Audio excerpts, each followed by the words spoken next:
Good morning. Very warm welcome on my YouTube channel Nikhil Mistry science learn with fun.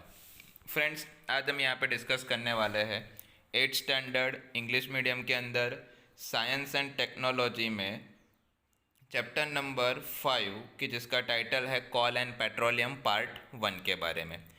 तो friends, हमने अभी तक बहुत सारे मटेरियल्स को हमने अपनी बेसिक नीड या तो बेसिक लाइफ के फॉर्म में यूज़ किया होगा। ओके, और उसमें से कुछ मटेरियल्स ऐसे होते हैं कि जो नेचुरली हमें नेचर में से मिलते हैं और कुछ ऐसे होते हैं कि जिसको ह्यूमन एफर्ट से बनाया जाता है या तो डेवलप किया जाता है। मतलब कि यहाँ पे दो टाइप्स के मटेरियल्स आपके पास अवेलेबल है, एक तो है नेचुरल मटेरियल और दूसरा है मैन मेड मटेरियल। अगर मैं आपको शॉर्ट में यहाँ पे उसके डिफाइन दूँ तो नेचुरल मटेरियल आप किसको बोल सकते हो कि जो मटेरियल या तो जो सब्सटेंस हमें नेचर में से मिलते हैं, एनवायरनमेंट में से मिलते हैं, तो उसको आप क्या बोल सकते हो, नेचुरल मटेरियल। और जो भी ह्यूमन है तो वो किसी चीज़ को डेवलप करता है तो उसको आप क्या बोल सकते हो, मैन मेड मटेरियल बोल सकते हो। तो यहाँ पे बॉक्स के अंदर आपको खुद सोच के लिखना है कि कौन से मटेरियल्स नेचुरल है और कौन से मैन मेड है। तो नेचुरल के अंदर एक तो आपको मिलेगा सनलाइट है, वाटर है, एयर है, सॉइल है, मिनरल्स है, तो ये सब क्या है, नेचुरल रिसोर्सेज है। ओके, और मैन मेड में तो भाई ये जो ट्यूबलाइट्स है तो वो मैन मेड है, फैन है वो क्या है, मैन मेड है, वो भी रिसोर्सेज ही है। ओके, सोलर कुकर है तो सोलर वाटर हीटर है, वो सब क्या है, मैन मेड है। तो आपको यहाँ पे लिस्ट में दिया हुआ है एयर, वाटर, सॉइल, मिनरल्स, तो ये सब नेचुरल है। ओके, जिसको आप नेचुरल रिसोर्सेज बोल सकते हो, वो हमें नेचर में से मिलते हैं। ओके, तो यहाँ पे आपको दिया हुआ है, तो जो भी एयर और जो भी सॉइल है तो वो क्या होता है, तो भाई ह्यूमन एक्टिविटी के थ्रू एक्सॉस्टेड, मतलब कि ख़राब होता है, स्पॉइल होता है, गंदा होता है। आपने क्लास 7 के अंदर पढ़ा था। ओके, वाटर पॉल्यूशन के बारे में, सॉइल पॉल्यूशन के बारे में, लैंड पॉल्यूशन जिसको आप बोल सकते हो। ओके, और वाटर के लिमिटलेस रिसोर्सेज।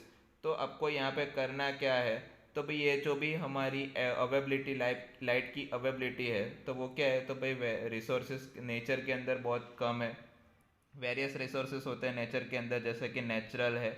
ओके, तो उसको हम यहाँ पे दो ग्रुप में क्लासिफाइड करते हैं या तो डिवाइड करते हैं, जिसमें फर्स्ट ऑफ ऑल है इन एग्जॉस्टिबल नेचुरल रिसोर्सेज।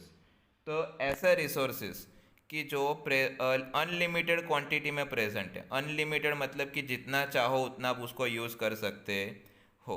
ओके, और जो क्या करता है, not like to be exhausted by human activities, मतलब कि ह्यूमन एक्टिविटीज़ के थ्रू उसमें कोई पॉल्यूशन या तो कोई इफेक्ट आती नहीं है, जैसे कि क्या है, सनलाइट और एयर। ओके, क्योंकि आपको पता है कि आप जितनी भी सनलाइट यूज़ करते हो, कभी सन ने आपको ऐसा बोला कि आपको इतना बिल देने का है, नहीं, तो वो क्या है, इन एक्सॉस्टिबल।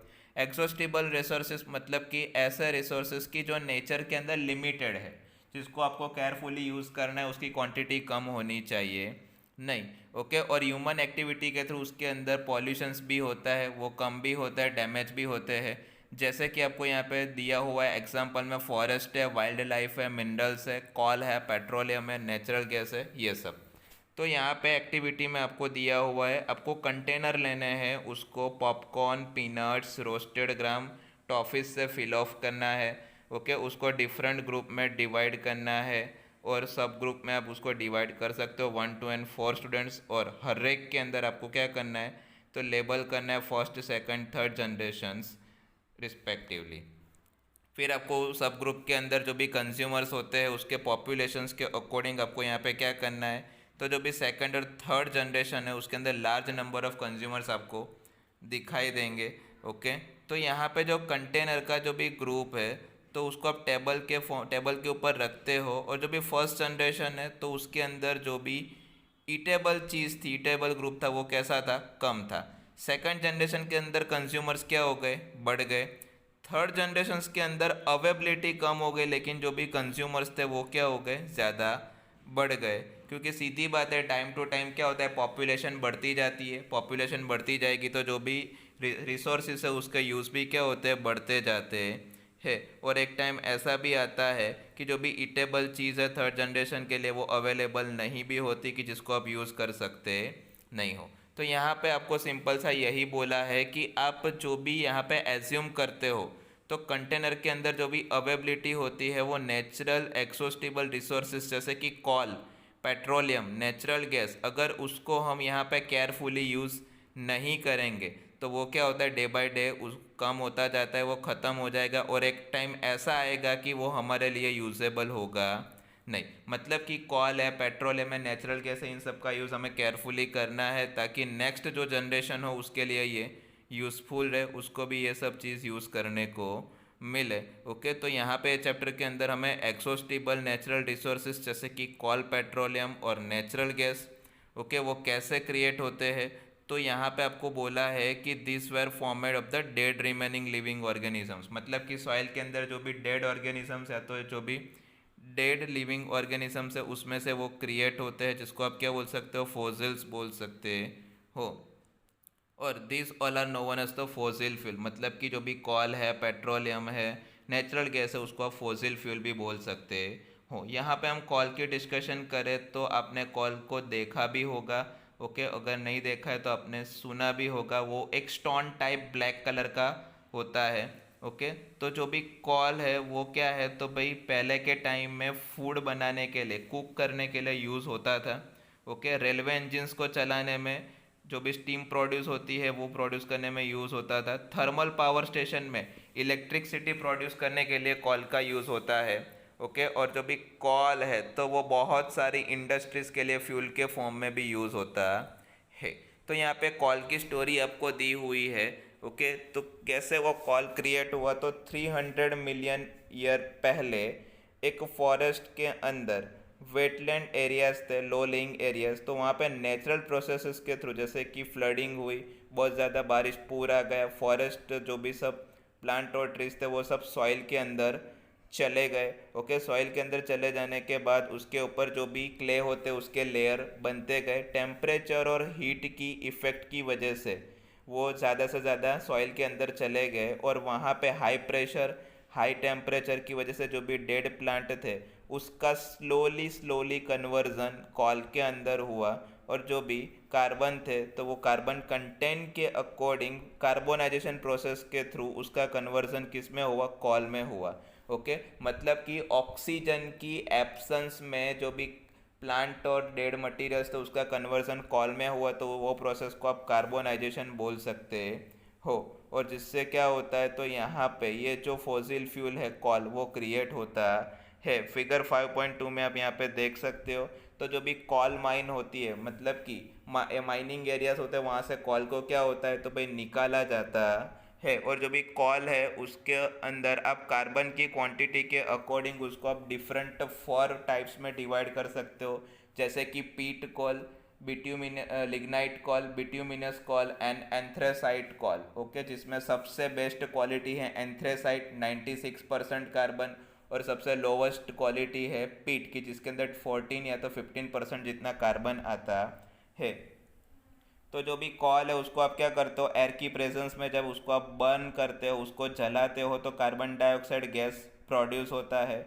और जो भी कॉल है तो बहुत सारी इंडस्ट्रीज़ के लिए क्या है, तो यूज़फुल प्रोडक्ट्स है, such as the coke, coal tar and coal gas.